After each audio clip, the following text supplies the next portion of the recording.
India's financial sector is running on new architecture. Artificial intelligence handles underwriting, and mobile banking applications process millions of transactions a minute. Non-banking financial companies, or NBFCs, no longer operate within closed proprietary systems. They rely on dense webs of API integrations to connect with outside services and partner platforms. Because of this integration, the traditional defensive perimeter is gone. Organizations are no longer protecting a single centralized vault. They are defending thousands of continuous digital pathways. The Reserve Bank of India is closely monitoring these pathways, explicitly identifying AI-enabled cyber attacks as an escalating risk to the financial ecosystem. When operations are this interconnected, a breach anywhere threatens the entire structure. Information security is a prerequisite for business continuity. In regulated industries, a dangerous assumption persists: the belief that passing a regulatory audit guarantees a secure network. A compliance audit is simply a snapshot.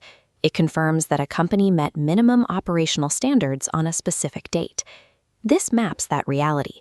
On one path, we see the rigid timeline of annual audit checkpoints. On the other, the erratic, continuous waveform of live threat activity.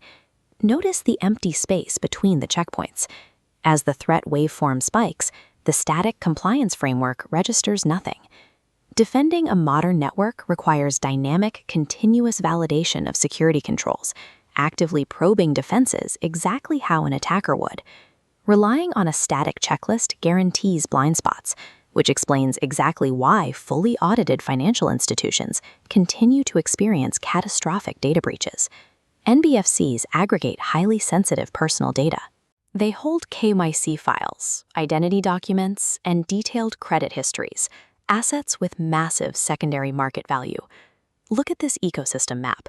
During customer onboarding, data rarely stays on primary servers.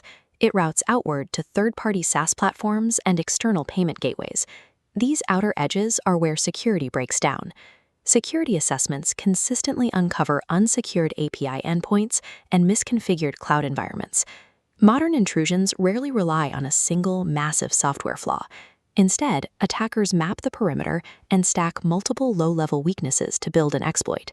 They might find an unpatched plugin on an external node and combine it with excessive user permissions to bypass internal defenses entirely, creating an unbroken path to the core data. When the intrusion path relies on external partner networks, running isolated internal compliance checks does nothing to stop the compromise.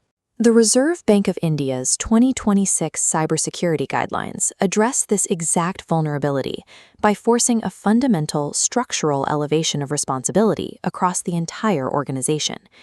Information security is moving out of the IT silo.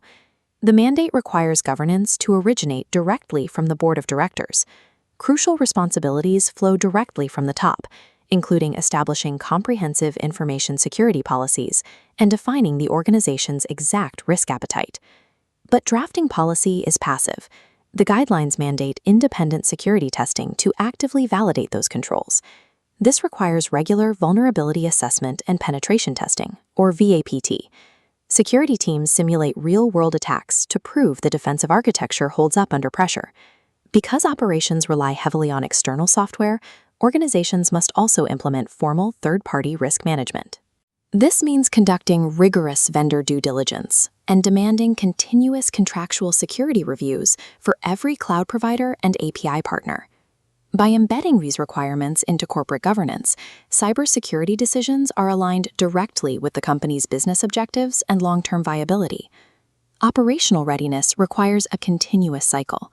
This 8-step loop starts with asset identification and risk assessment. You cannot protect what you cannot see. Mapping data flows is mandatory. Then, focus shifts to active validation through targeted web application and API security testing. These stress tests evaluate internal infrastructure and third-party systems. Finally, the organization locks down access controls, validates incident response, and commits to continuous improvement. Absolute security is a statistical impossibility. Therefore, organizations must maintain and regularly test disaster recovery and business continuity plans. A mature security program is measured by the speed of its incident detection and remediation capabilities, not by the false promise of zero attacks. This framework exists because these entities operate within a macroeconomic environment where systemic stability is critical. An operational disruption in a core lending or trading hub carries immediate, severe financial and reputational consequences.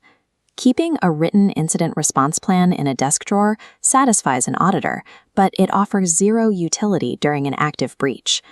Bridging the gap between theory and execution requires round-the-clock threat monitoring and regular tabletop exercises to build institutional muscle memory. True preparedness ensures that when a threat breaches the perimeter, it remains an isolated, manageable operational event, rather than escalating into a catastrophic regulatory failure. The RBI's 2026 expectations represent a permanent operational shift. Static compliance is no longer sufficient. Proactive governance is the new baseline. Leadership teams must look past the compliance checklists and evaluate their actual posture. Do you truly know your highest risk systems? Have your API endpoints been independently tested?